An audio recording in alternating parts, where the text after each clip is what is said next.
I want to begin with a moment of silence, because this is not just a news story, it is a wound. On August 6, 2025, the small parish of Pataram in the Archdiocese of Triture, Bangalore, India was enveloped by a sorrow so heavy it felt like the air itself was grieving. Word spread quickly, first in whispers, then in sobs. Father Leo Pathur, a 34-year-old priest who had quietly poured his life into his people, was gone. He had taken his own life. By afternoon, hundreds gathered, young people he had shepherded at St. Joseph's Church, families he had accompanied, elders who had found comfort in his presence. For them, this wasn't a tragedy in the church. This was their tragedy. A son, a brother, a friend, a shepherd, and now an empty chair near the altar that no one could dare to fill. In that painfully tender gathering, Archbishop Andrews Thazath presided over the funeral mass. He did not come with prepared words. He came with a broken heart and an impromptu homily, and somehow, through that heartbreak, he gave the faithful what they needed most: faith that refuses to die, unity that refuses to fracture, and an urgent call for the Church to stand by her young priests before another light is lost. This tragedy shook Pataram, but it did not stop there.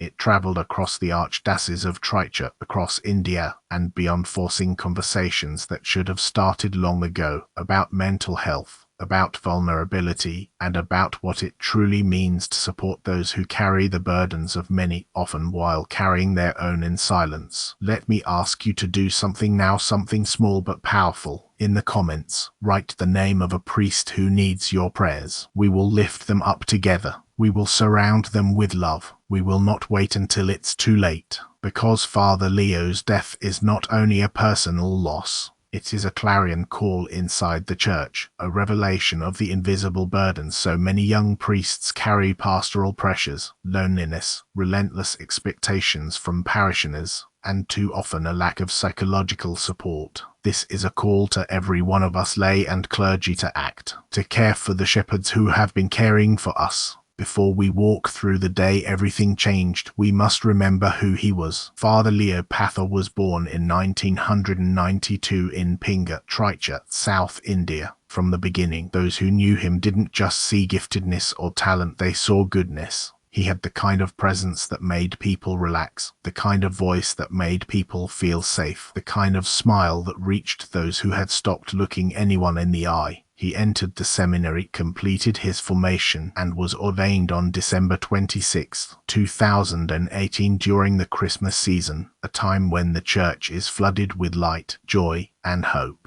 At his ordination, he chose a simple gospel line as the motto of his priesthood: to be with him and to be sent out. Mark 3:14 for Father Leo. That verse was not decorum, it was direction. To be with him, to stay close to Jesus in prayer and in the Eucharist, and to be sent out to go where the Church asked, to be available, to serve. He carried that quiet determination into every assignment. After years as an assistant priest in different communities, in October 2024 he became a community, a steadying presence, a patient listener, and a witness to the joy that comes from ordinary faithfulness. He was not loud, not dramatic. He was fervent in quiet ways, and ready to serve wherever the Church called him. To the people of Pataram, he was not just father. He was a friend, a brother, and a devoted shepherd who remembered birthdays, who lingered after Mass, who gave time he didn't have to people who felt they didn't matter.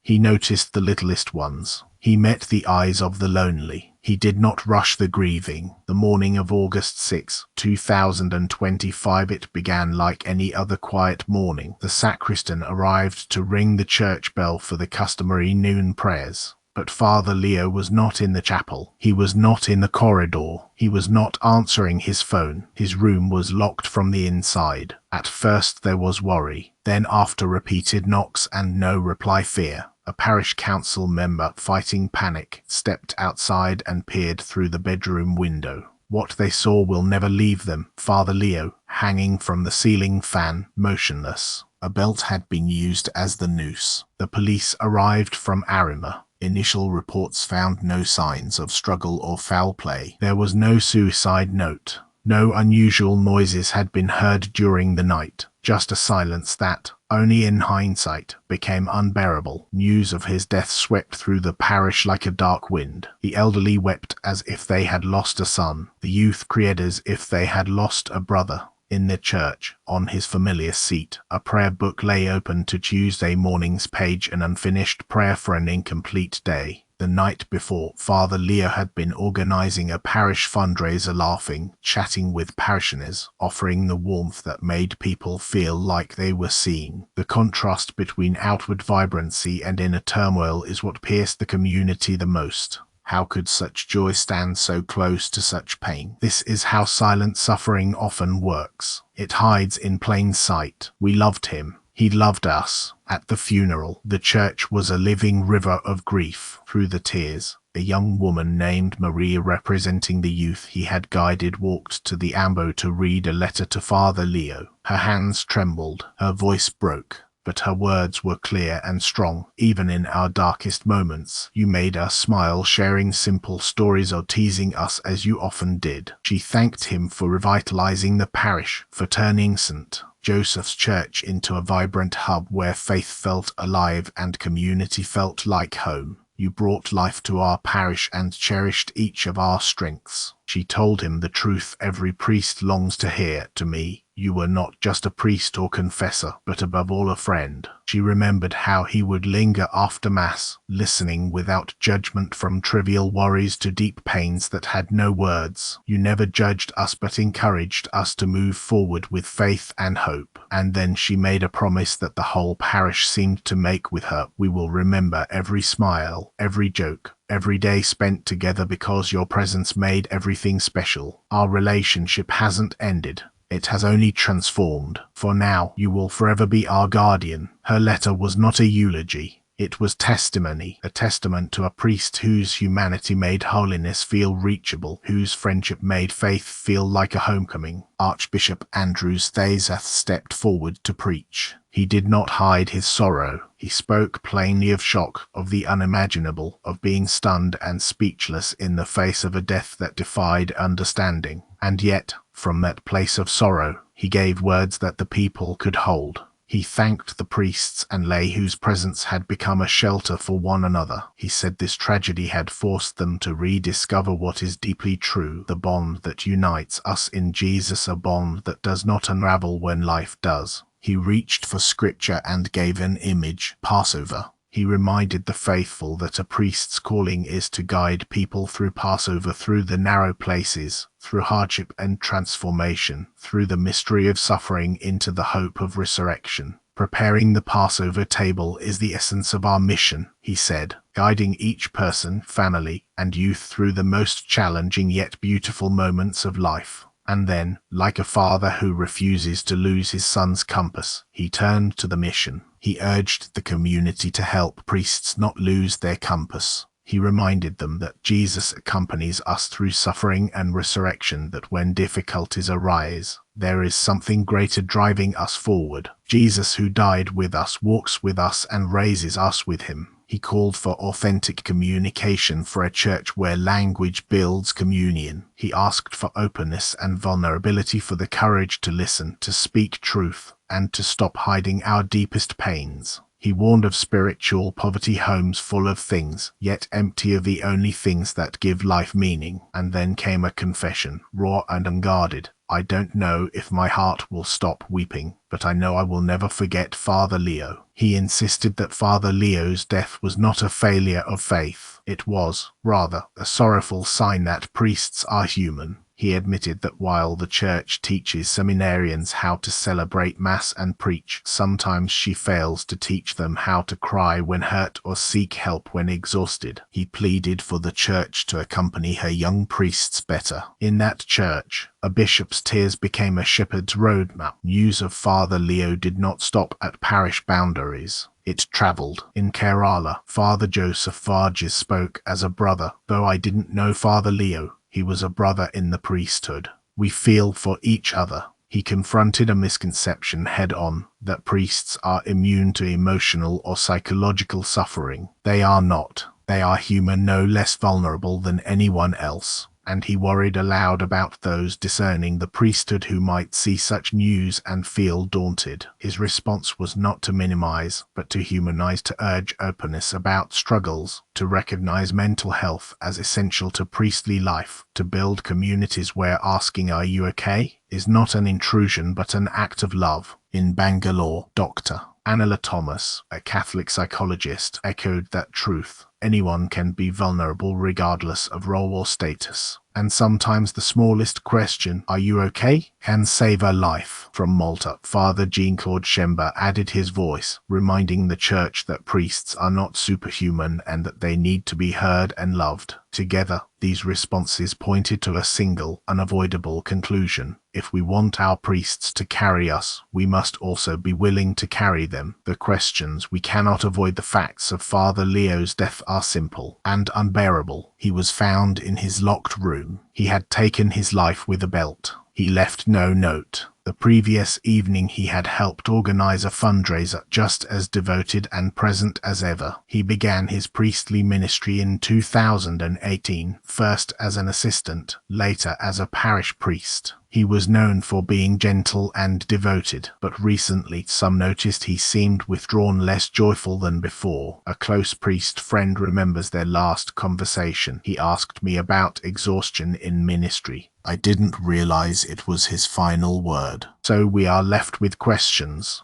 Was it pastoral pressure? Loneliness? Unspoken pain? Likely, it was not one thing but many a slow convergence of burdens carried too long without relief. And those questions have opened a wider one the Church can no longer ignore. How do we care for the souls who care for our souls? A cultural shift the Church must make after the funeral. Voices near and far converged on the same truth. We need a cultural shift. Priests must be free to be human, free to admit pain, to ask for help, to be vulnerable without fear of judgment. That means more than compassionate words. It means real structures of care, training to recognize mental health struggles early. Professional counseling, confidential, accessible, encouraged. Peer support groups, safe spaces where priests can speak plainly. Regular mental health check-ins, not as suspicion, but as solidarity. Seminary formation that includes emotional literacy and coping tools. Parishioner engagement, simple acts like checking in, listening, noticing. In the Archdiocese of Triture, a mental health fund has been established, a positive step that points toward what needs to happen more widely. But funds are only the beginning. We need a culture that tells priests, especially young priests, you are not a burden for having burdens, because too many are struggling in silence.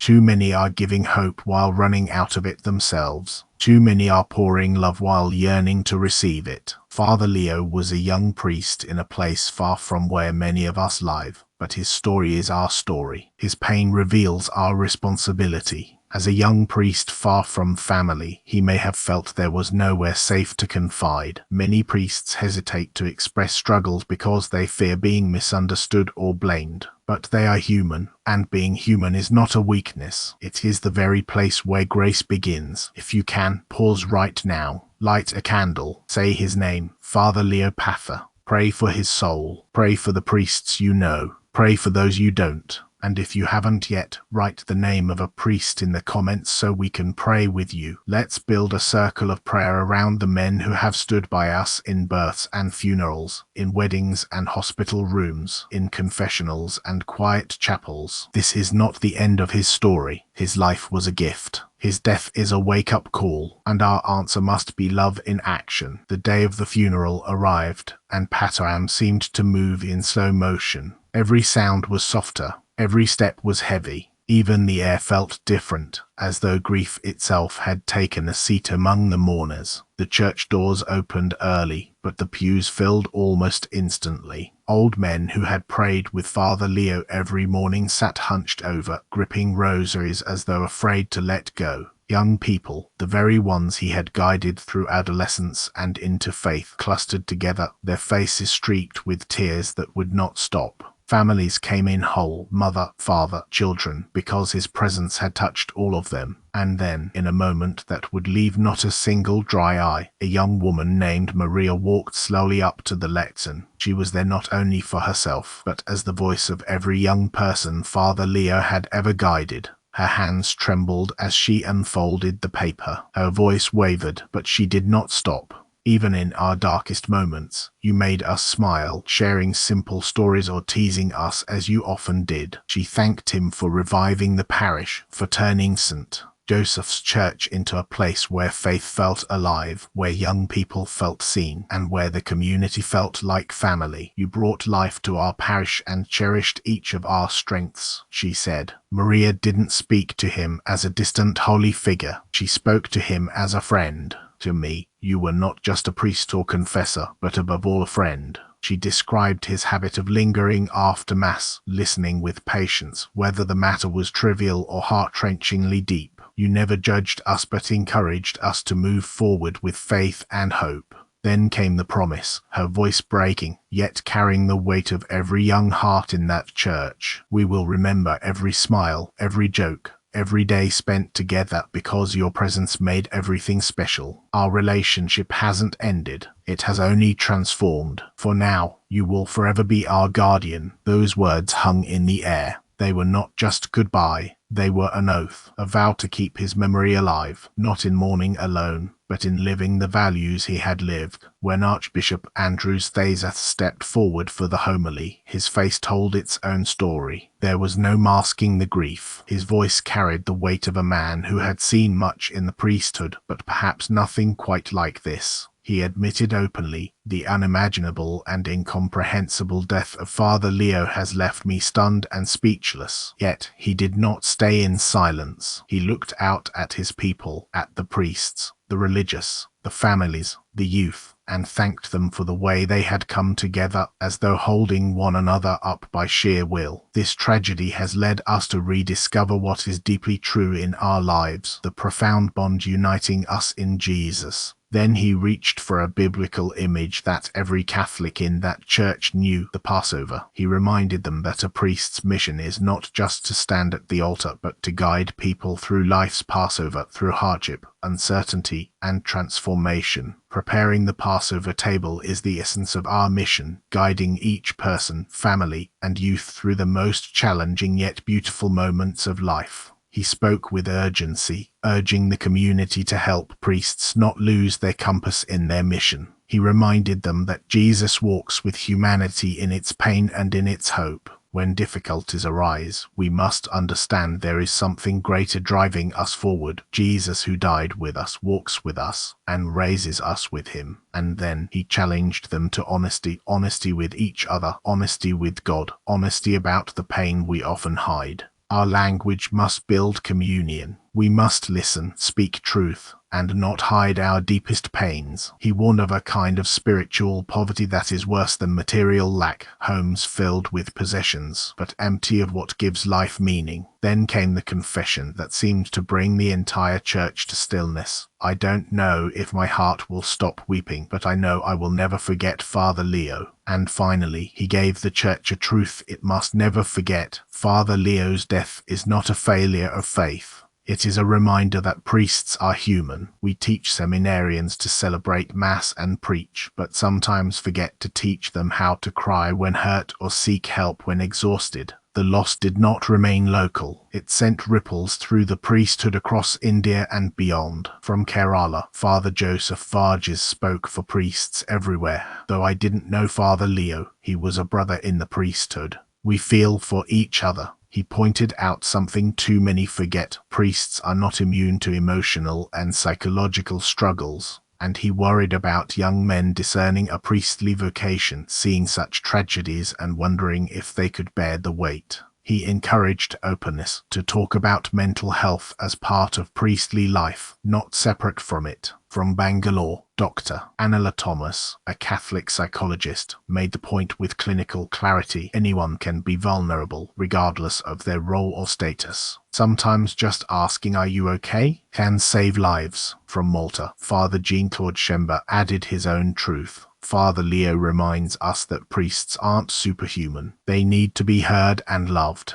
The facts remain painfully simple. Father Leo was found in his locked room. He had taken his life with a belt. There was no note. The night before, he had been organizing a fundraiser, showing the same dedication as always. He began his priesthood in 2018, serving first as an assistant and then as a parish priest. He was gentle, devoted, yet recently he had seemed more withdrawn, less outwardly joyful. One of his close priest friends recalled, "He asked me about exhaustion in ministry. I didn't realize it was his final word." So we are left with the unanswerable. Was it pastoral pressure, loneliness, unspoken pain? Most likely, it was not one burden but many converging silently over time. And from those questions rises the bigger one. How will the Church care for the souls who care for our souls? From every corner of the Church, voices are saying the same thing. We need a cultural shift. Priests must be free to be human, to admit pain, to seek help, to show weakness without fear of judgment. That means more than kind words at a funeral. It means training to recognize the signs of mental health struggles early, professional counseling that is confidential and encouraged, peer support groups for honest, brother-to-brother conversation, regular mental health check-ins as an act of care, not suspicion, seminary formation that includes emotional resilience and mental well-being,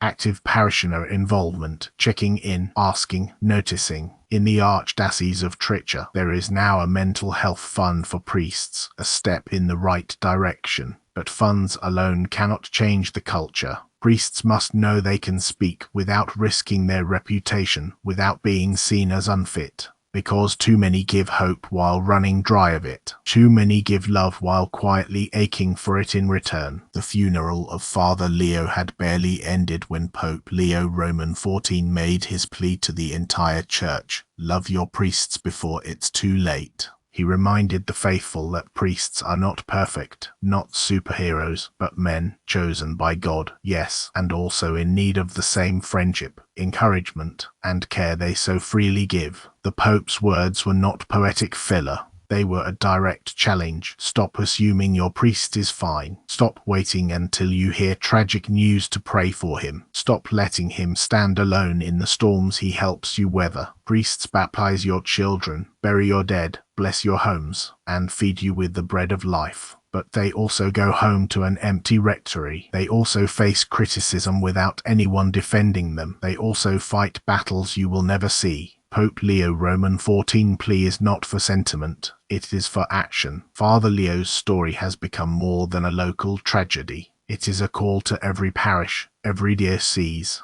every Catholic family to ask, do we love our priests well, or do we wait until they are gone to say it? The truth is, if a priest chooses death, it is not a moment for blame but for listening, a moment to recognize that the body of Christ was in pain, and we must respond with care, with love, with change. Father Leo's death is more than the story of one man's pain. It is a mirror, one the Church cannot turn away from. It reflects a reality too many priests face in silence, and it confronts us with a question we must answer with our lives. Will we love our priests before it's too late? The patterns we can't ignore in India alone. In recent years, many priests have taken their lives. Different ages, different dioceses, different circumstances, yet similar patterns emerge. Silent battles with isolation, pastoral overload, unrealistic expectations, and fear of judgment if they admit they are struggling. Priests preach hope,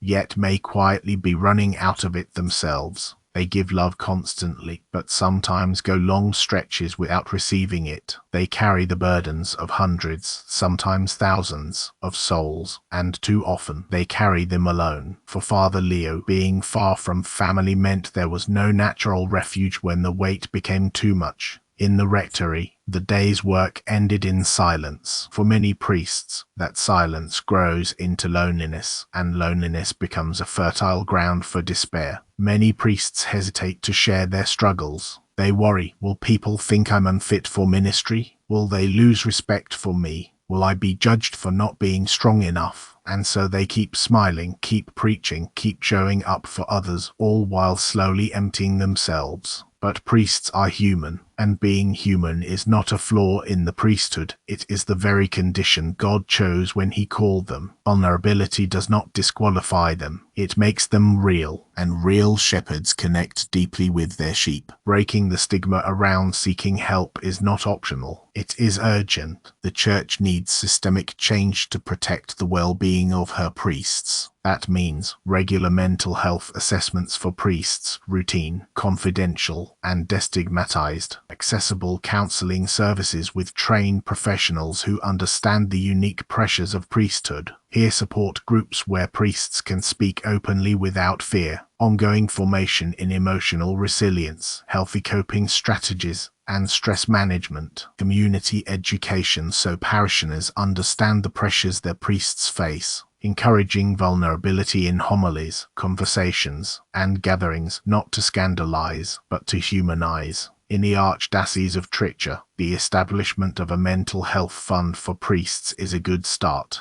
but this cannot be the work of one diocese alone. This must be a church-wide commitment. The loss of Father Leo has resonated far beyond Pataram. From Kerala to Bangalore to Malta, priests and laity alike have spoken the same truth. Priests need to be heard. Priests need to be loved. Father Joseph Vargas called for greater openness among priests about mental health. Dr. Anila Thomas reminded us that vulnerability is universal and that "are you okay?" can be a life-saving question. Father Jean-Claude Schember pointed to the reality that priests are not superhuman and that expecting them to be so is unfair and dangerous. These are not just reflections. They are warnings, and they are invitations, a community's grief and strength in Pataram. The memory of Father Leo is everywhere, in the laughter that once echoed in the parish hall during youth gatherings, in the way he stood after Mass, leaning slightly forward, fully attentive to whoever was speaking, in the open prayer book still sitting where he last left it.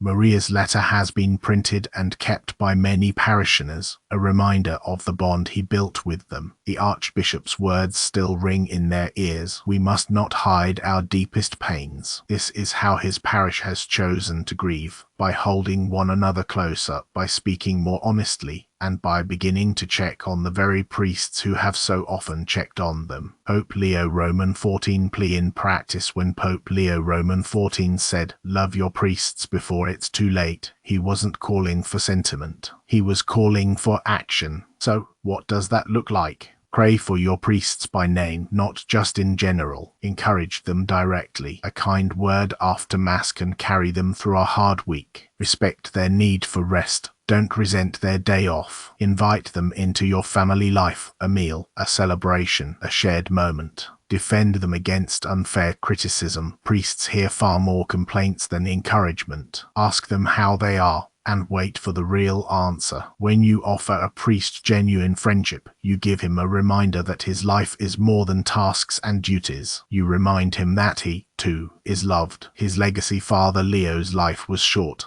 only 34 years. His priesthood was even shorter, 6 years and 8 months. But his impact cannot be measured in numbers. It is measured in the lives he touched, the hearts he lifted, the young people he believed in. He will be remembered as the priest who brought life back to a parish, cherished the unique strengths of each person, listened without judgment, smiled even when carrying his own pain. His death will not be the end of his influence if we choose to act on what it has revealed. A wake-up call for the Church. If a priest chooses death, it is not only a personal tragedy, it is a wake-up call for God's people. It means a member of Christ's body was in pain, and the body did not know. It means the shepherd felt alone while tending the flock. The Church must not waste this wake-up call. We must build a culture where no priest feels he has to carry his burdens in secret. We must walk with them as they have walked with us. A call to you, the viewer. This is where you come in. I invite you, right now, to do something tangible. In the comments below, write the name of a priest who needs your prayers. Let us surround them with love together. Then, take it one step further. Reach out to that priest this week. Ask how he is, and mean it. Encourage him. Pray for him. Let him know he is not alone. If you are a priest watching this, know that you are loved, you are needed, and you are allowed to be human. Let us pray. Lord Jesus, you called Father Leo to be your shepherd, and he poured his life into his flock. We commend his soul to your mercy. Comfort his family, his parish, and his brother priests. Teach us to love and support our priests, to see their humanity, to honor their sacrifices, and to walk with them in joy and in sorrow. Heal the wounds of loneliness and despair. Give us the courage to act before it is too late. Amen. Father Leo's story is not only about how he died, it is about how he lived and how we must now live in response. Let us honor his memory by fostering open conversations about mental health, by reaching out with love to those around us, and by living the values of hope and connection he embodied so beautifully. May he rest in eternal peace, and may we carry his light forward. This has been the story of Father Leo Pathur and the plea of Pope Leo XIV. Love your priests before it's too late. If this touched your heart, share it. Someone you know might need to hear it, and a priest you know might need to feel it.